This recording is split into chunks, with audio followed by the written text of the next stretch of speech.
Hoy vamos a hacer un viaje de esos que nos tocan el alma y nos devuelven a una Argentina donde el trabajo, fíjate vos, casi que caminaba por la vereda, donde cada oficio, cada pequeña labor, tenía su propia melodía, un sonido que todo el barrio, desde el más chico hasta la doña, reconocía sin dudar. Volveremos al silbato lejano del afilador, o al hielero cargando esos bloques brillantes, o quizás al lustrabotas, que con solo un trapito sacaba un brillo que te hacía sentir el hombre más elegante del mundo. Mira, no eran solo trabajos, ¿sabes? Eran oficios que nacían de una necesidad genuina, del ingenio, de esa Argentina que teníamos donde las cosas, con un poco de maña, siempre se arreglaban, nunca se tiraban. Te pido que te quedes hasta el final de este recorrido, porque el último de estos oficios te va a devolver a esos días donde un simple brillo en tus zapatos podía cambiarte el día entero. Afilador. En algún momento de la mañana, cuando el sol apenas asomaba y el barrio todavía se desperezaba, se escuchaba una música que hoy, lamentablemente, casi nadie reconoce. No era el canto de un pájaro, ni el ruido distante de un tren. Era el afilador. Aparecía despacio, por la calle de tierra, levantando una pequeña polvareda, o por el asfalto ya gastado de nuestro barrio, con ese ritmo pausado. En su bicicleta, ¿te acordás de esa bicicleta con la rueda de moler?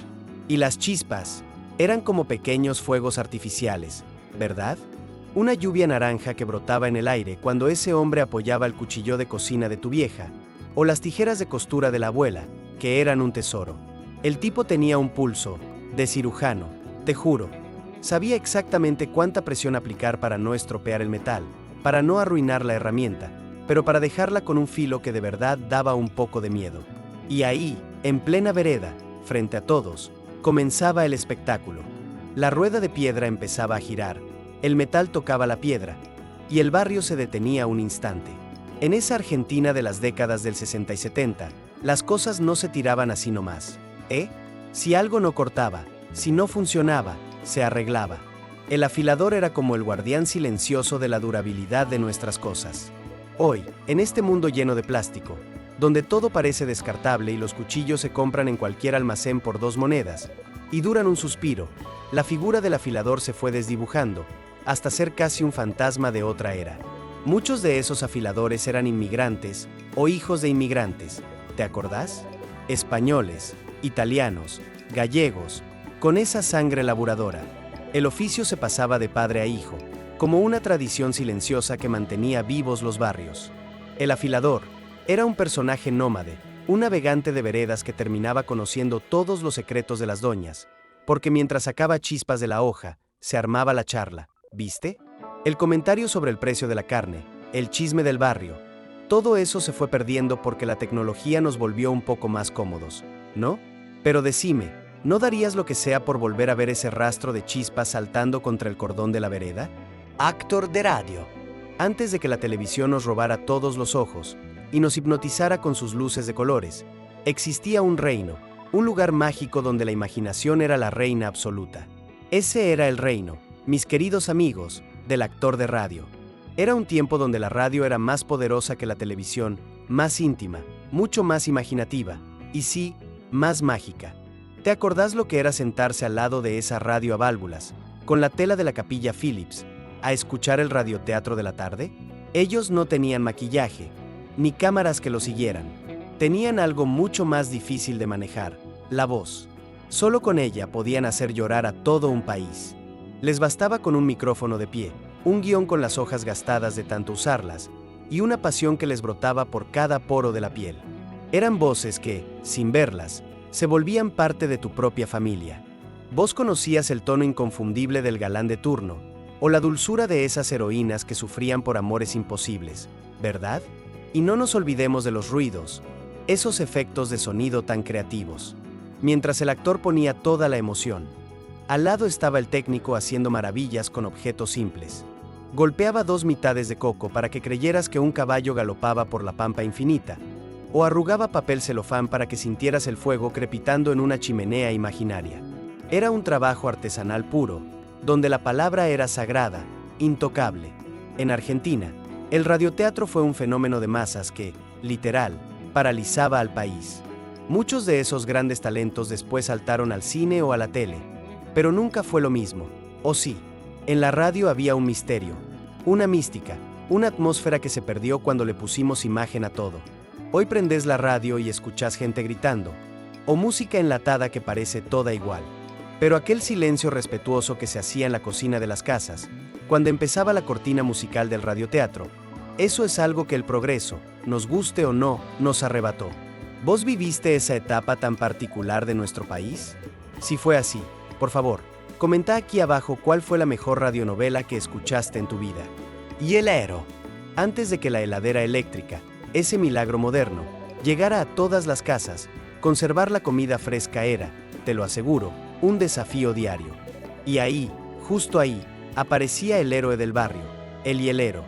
Lo veías en un camioncito abierto, o a veces en un carro tirado por un caballo, cargado con esas barras gigantescas de hielo cristalino, que brillaban bajo el sol como si fueran diamantes pulidos, ¿verdad? El hielo venía envuelto en arpillera húmeda para que no se derritiera tan rápido, y el hielero lo cargaba al hombro con una fuerza impresionante, digna de un atleta. Entraba a tu casa como si fuera un pariente más, con esa confianza de barrio. «Buen día, doña», decía con una sonrisa, y se mandaba directo a la heladera de madera. ¿Te acordás de esas heladeras? Eran muebles hermosos, con herrajes de bronce que brillaban, y tenían un compartimento arriba donde se ponía el bloque de hielo para que el frío bajara y mantuviera fresca la leche, la manteca, y esa carne que era tan importante para el puchero.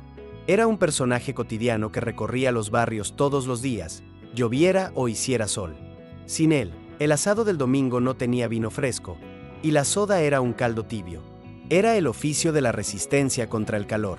Los pibes nos amontonábamos atrás del carro, para agarrar los astillazos de hielo que saltaban como pequeños proyectiles cuando el tipo cortaba la barra con el picahielo. Pero cuando la heladera eléctrica empezó a instalarse en las casas durante los años 60 y 70, ese oficio noble, poco a poco, empezó a desaparecer. Las nuevas tecnologías trajeron mucha comodidad, es cierto, pero también se llevaron ciertos rituales, ciertas costumbres. Hoy abrir una heladera es lo más normal del mundo, ¿verdad? Pero hubo una época en que mantener la comida fresca dependía, pura y exclusivamente, de un hombre cargando hielo al hombro con una sonrisa. Mecanografista. Entrar a una oficina pública, a un juzgado o a una redacción de diario en los años 70, era como entrar a una orquesta de percusión, te lo juro. El sonido era ensordecedor, pero a la vez, rítmico, casi musical. El mecanografista era un técnico de la precisión, con una habilidad increíble. No había un botón de delete ni un backspace que valiera en esas máquinas. Si le pifiabas a una letra en un documento oficial, importante, tenías que empezar todo de nuevo, o hacer malabares con esa gomita de borrar que a veces terminaba rompiendo el papel, ¿verdad? ¿Te acordás de las academias de dactilografía? Pitman era la palabra mágica, esa que todos mencionaban. Los pibes y las chicas iban ahí a aprender a poner los dedos sobre las teclas guía, a no mirar el teclado, y a ganar una velocidad asombrosa. Ser un buen mecanografista en aquella Argentina era tener el futuro asegurado en cualquier oficina. Las máquinas Olivetti, las Remington, eran verdaderas herramientas de trabajo, pesadas, robustas, que duraban para siempre. El mecanografista tenía un respeto por el lenguaje, por cada palabra, que hoy se perdió por completo con el corrector automático de las computadoras. Cada palabra que escribían tenía un peso, no solo literal, sino porque costaba un esfuerzo físico importante escribirla. La computadora llegó y barrió con todo, sin dejar rastro. El silencio de los teclados modernos es aburrido, ¿no crees? No tiene alma. El mecanografista era un artesano de la palabra escrita, un tipo o una mujer que le daba un carácter oficial, una formalidad, a nuestra Argentina. Hoy cualquiera escribe cualquier cosa, sin pensar demasiado, pero antes, ver una hoja escrita a máquina, sin tachones y con los márgenes perfectos, era ver el trabajo de un verdadero profesional que amaba su oficio. Esos hombres y mujeres fueron el motor silencioso de la administración de nuestro país durante décadas, y hoy solo quedan esas viejas Olivetti juntando tierra en algún estante, como reliquias de una era más pausada, más respetuosa. Si llegaste hasta acá, y te está gustando este viaje por los secretos de nuestra época, te invito a que te suscribas al canal, así no te perdés más nostalgia como esta. Maníchero. Si hay un aroma que puede definir el invierno en Buenos Aires, en Rosario o en Córdoba, sin duda es el del maní tostado. En una esquina del centro, en la estación de tren o en la puerta de una cancha de fútbol, aparecía un aroma inconfundible, que te llamaba. Pero no cualquier maní, sino el que salía de ese carrito de hierro negro, con forma de locomotora chiquitita que siempre tenía su silbato de vapor que anunciaba su llegada.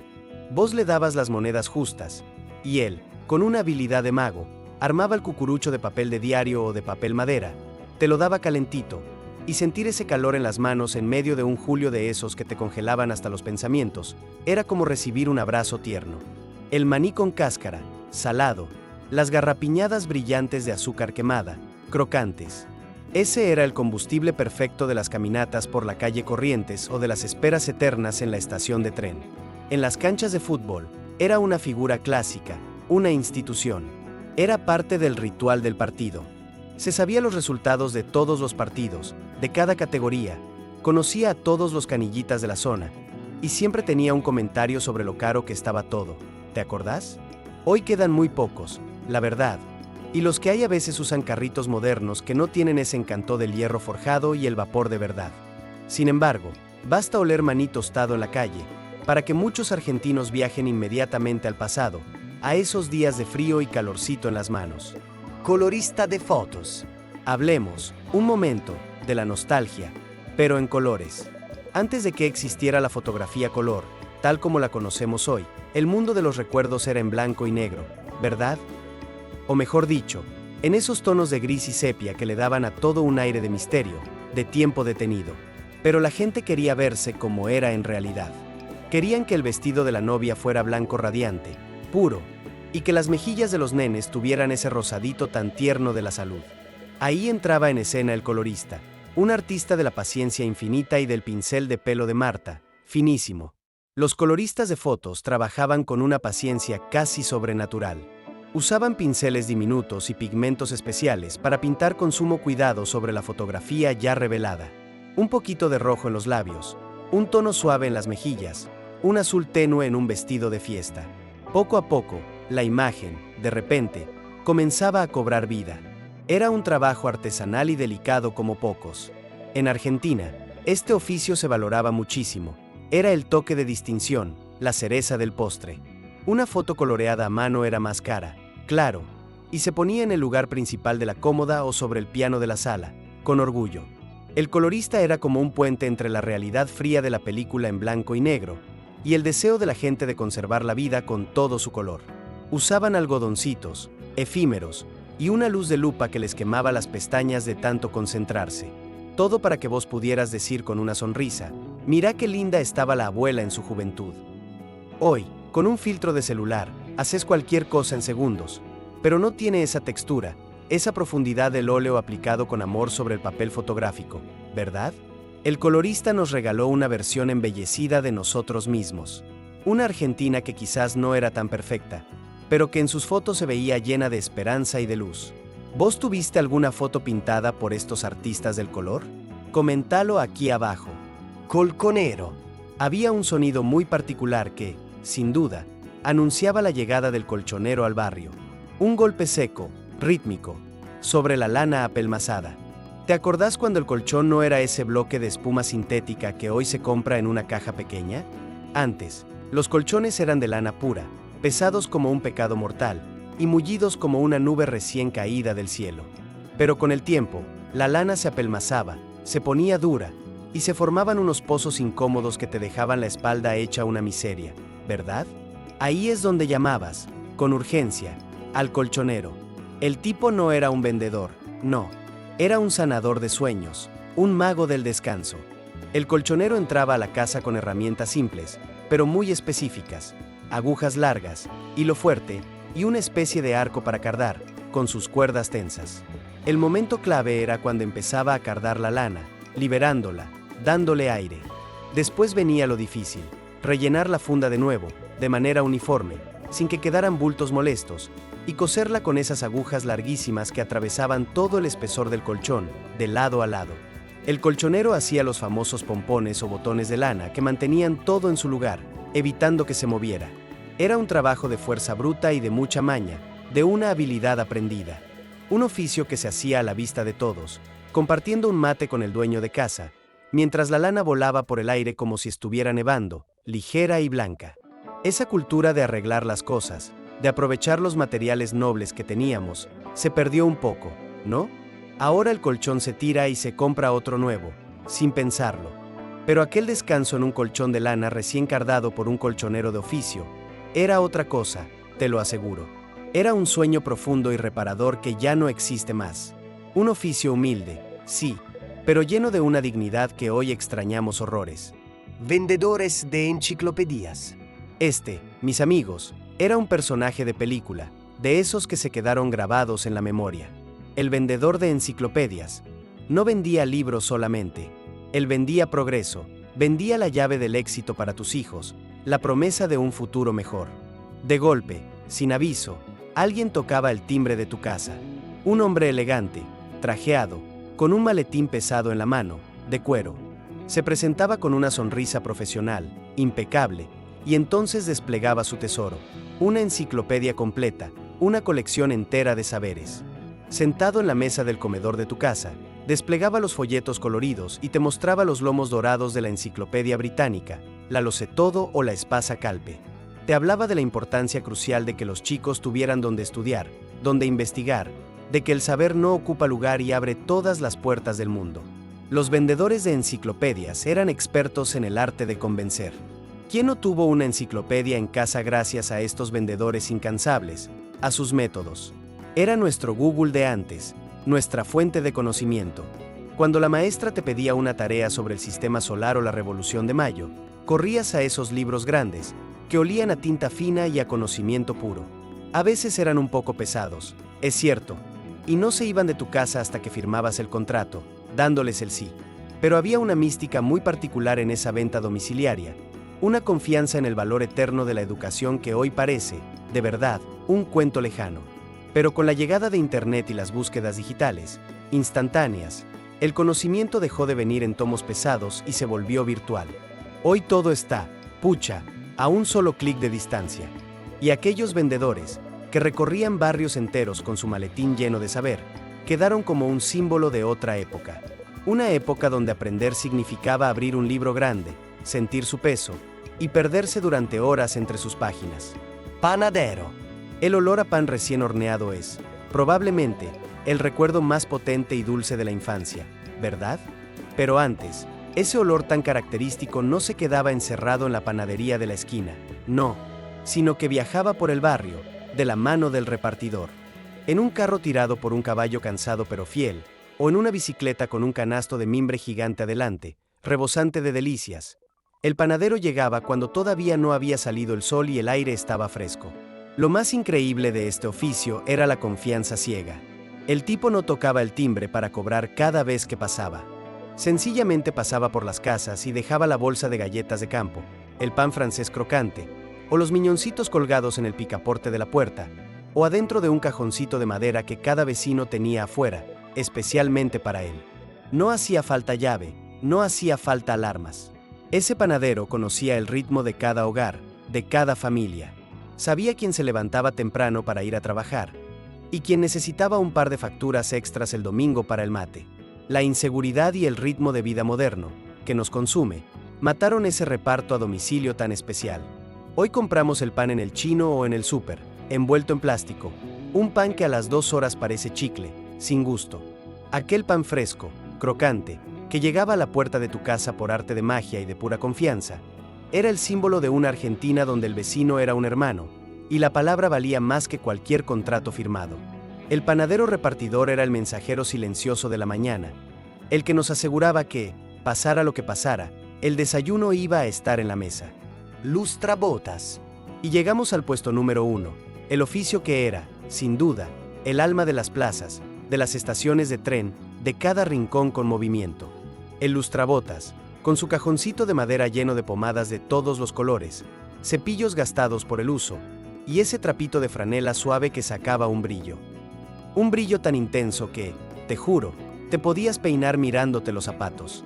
El lustrabotas no solo limpiaba el calzado, no, limpiaba también el espíritu del hombre que se preparaba para una cita importante, para una entrevista de trabajo que le cambiaría la vida, o simplemente para pasear elegante por la calle Florida.